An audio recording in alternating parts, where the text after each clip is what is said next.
சுறா கைடு 12ஆம் வகுப்பு பொதுத் தேர்வுக்கான புதிய பதிப்பு தற்போது பரபரப்பான விற்பனையில். மாணவர்கள் பொதுத் தேர்வில் அதிக மதிப்பெண் பெற உடனே வாங்குங்கள் சுறா கைடு.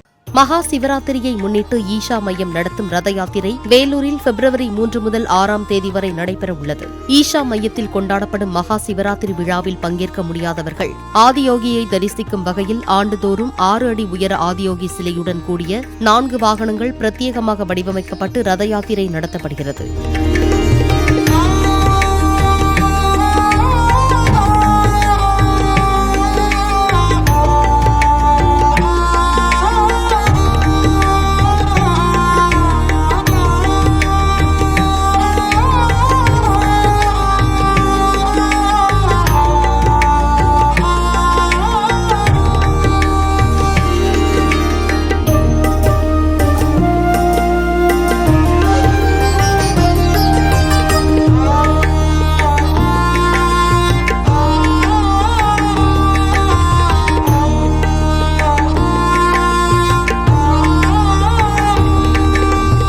சுறா கைடு 12ஆம் வகுப்பு பொதுத் தேர்வுக்கான புதிய பதிப்பு தற்போது பரபரப்பான விற்பனையில். மாணவர்கள் பொதுத் தேர்வில் அதிக மதிப்பெண் பெற உடனே வாங்குங்கள் சுறா கைடு.